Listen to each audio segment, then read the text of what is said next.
am a Muslim. Islam my deen. Allah my Lord. His word Quran. Muhammad Prophet. Praise be upon him. I'm a Muslim for all of time.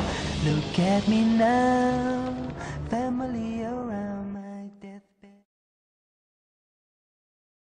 السلام عليكم ورحمة الله وبركاته.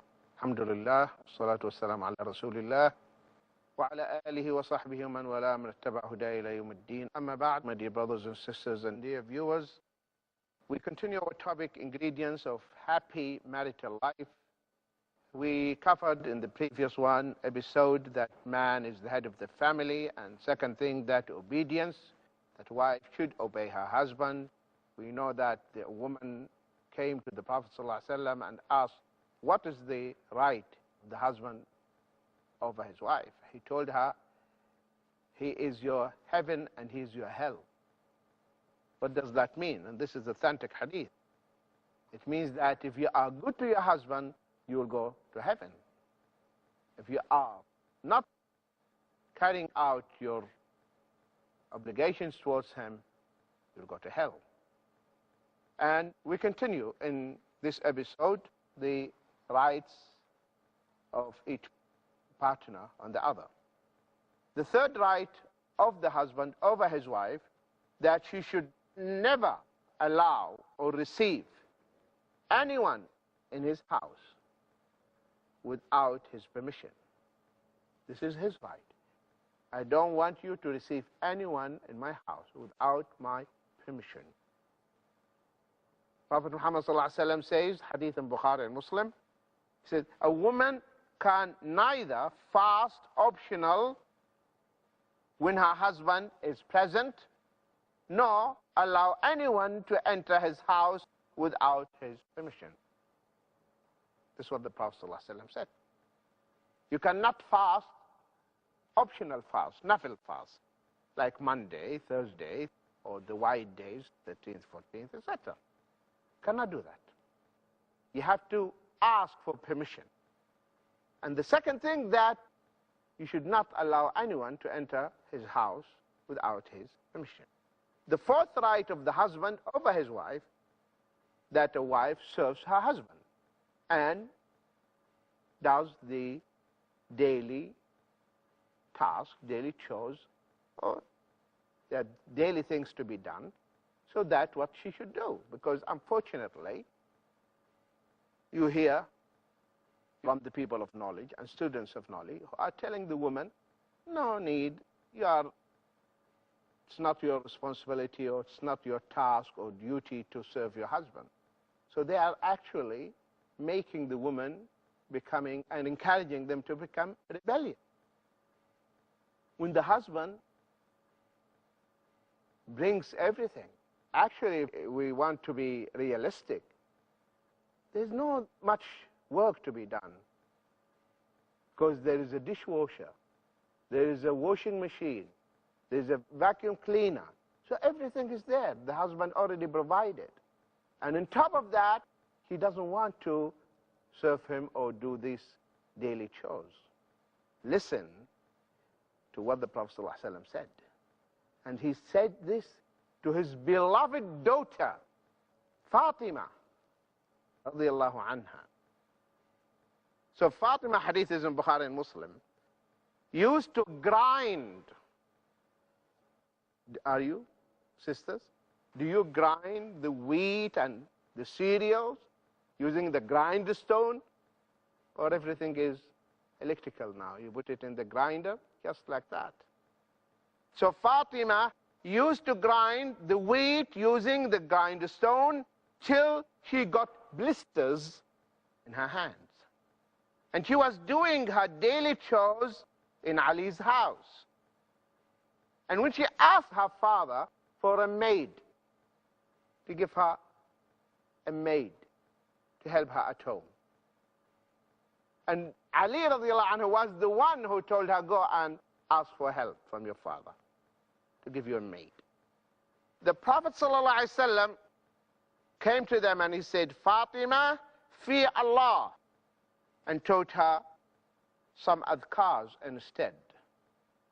Here, the Prophet ﷺ, I want you to draw your attention to this. If it was not the duty and the task a woman should do, the Prophet ﷺ would have told Ali, fear Allah, O Ali, fear Allah regarding my daughter. You are asking her to serve you and to grind the maize and the corns and to do all the daily chores. He's not supposed to do that. This is not her duty. This is not her responsibility. The Prophet ﷺ would have said something like that. But to the contrary, he didn't say anything to Ali radiallahu anhu. He looked to his daughter and he said, Fatima, fear Allah. You want to have a servant? Do your work by yourself. Telling his own daughter, the most beloved one, to him. So it is the right of the husband that his wife serves him. She cooks for him, for her children. And alhamdulillah, this is still in this part of the world, Muslims. See, this is the default. People, they don't argue about it. But the sisters who revert to Islam, and when they read in the books, they say, no, I'm not supposed to cook for you or fix you a cup of tea. You ask her, can I have a cup of tea? Get up and make your own. This is not marital life. And of course, in that case, you are not going to have happy marital life. Now, we, so far, addressed the rights of the husband. How about the rights of the woman? So, to balance it, everyone has responsibility and has rights and obligations. Wife's rights over her husband. The first right is her mahr. This bridal money you have to give her. And if you married a woman without giving her the mahr, the bridal money, even after the marriage, she still has the right. And she can ask for it. Even if you didn't specify, you didn't say, I'll give you this much. We look and take the average. What is the average? What is the mahr in this particular place, in this country? Muslim women, what's their mahr? This is the mahr, it's the average, so you have to give her that money. This is her right. If you, as a husband, you didn't give her her mahr, you are sinful. And you will be held accountable before Allah subhanahu wa ta'ala. That's her right. Second right a woman has over her husband is the nafaqah, the maintenance and the accommodation. A woman should have her own house, shelter. Allah says, وَعَلَى الْمَوْلُودِ لَهُ رِزْقُهُنَّ وَكِسْوَتُهُنَّ بِالْمَعْرُوفِ. Upon the father, towards the mothers, provision, their provision, and clothing according to what is reasonable. What is reasonable. So it is the responsibility of the husband to spend and to maintain the family. A woman is a queen sitting in her home. He gives you a long list of the items needed. Hands the list to you. Go and do the shopping. It's the man who will go and do the shopping, not you.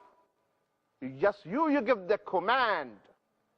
My dear husband, sweetheart, we need these things. The husband, he is the head of the family. He's the protector. He's the bread gainer. So, he should do that. Because that is your right. The nafaqah, the maintenance. Third right, the kind treatment, mutual respect. kind treatment and mutual respect.